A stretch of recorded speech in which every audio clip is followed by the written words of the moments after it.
to have the distinct honor to present Ambassador Yehuda Avner for the degree of Doctor of Humane Letters, honoris causa.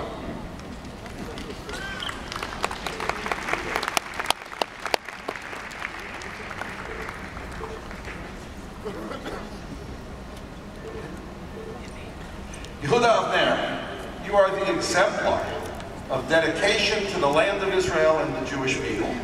Your illustrious political career spans many decades and has seen you serve numerous prime ministers of Israel, holding ambassadorial posts in 3 different countries. Today, your writings and appearances continue to pass on the message of the importance of the Jewish people and a Jewish state.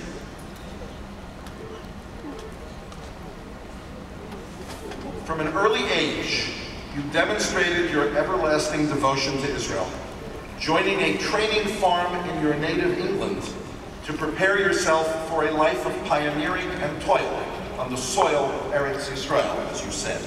In recognition of your zeal, you were selected to a year-long course at the Institute for Overseas Youth Leaders in Palestine.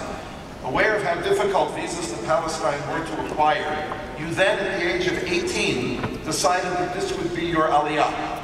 With well wishes from your family, including your mother of blessed memory, you set out on your own to help found a Jewish state. It was during your year-long course that a Jewish state was declared, and you promptly joined the volunteer brigade to help dig trenches and build fortifications for the city of Jerusalem. It was while performing this task that your unit was informed of the creation of a Jewish state. Having helped ensure the creation of Medinat Yisrael, you then devoted yourself to ensuring its success. Co-founding Kibbutz Lavi with your wife and others in the Galilee, you engaged in a year of back-breaking work, clearing rocks and cultivating the soil of Israel.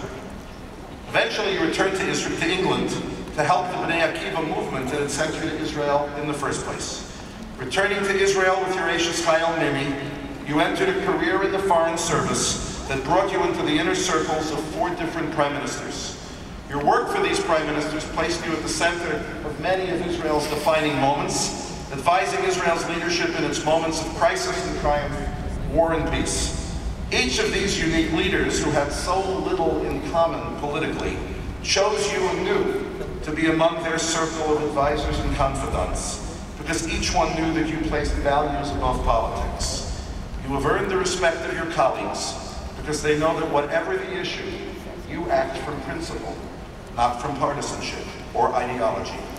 Your loyalty and talents caused each prime minister to recommend you to his or her successor until you achieved your appointment as ambassador to the Court of St. James in London, upon which occasion Prime Minister Begin toasted you as, quote, a cherished friend, an indispensable colleague, a veritable Shakespeare who will make a proud ambassador of our nation.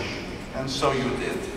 Although you refer to those words in your books as overly lyrical, your family and friends know them to be the simple truth, and point to the modesty with which your book, The Prime Minister's, was written, downplaying your considerable role in favor of the people who you serve. When one is aware of what defines you, the modesty becomes obvious. For you are a true servant of the Jewish state. That commitment is the lens through which you view the world, and there's a perspective that you bring to every issue.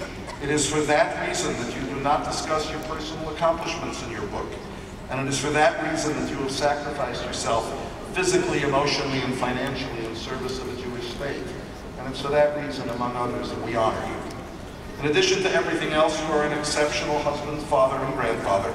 Your family members marvel at your famous Shabbat walks around Yerushalayim, each one accompanied by a new story of remarkable events that occurred throughout the city, no matter how many walks were taken.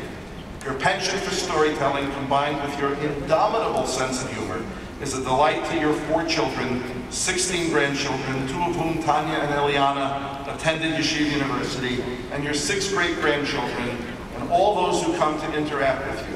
It is no accident that one of your sons traveled to be here for one day from Medinat Yisrael to participate in this event.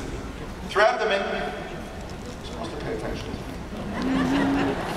Throughout the many trials and crises you faced in your life, you never let go of your devotion to a religious life, maintaining it throughout your entire political career. It is that devotion which makes you an exemplar of the kind of life to which we want all our students, all of you, to aspire.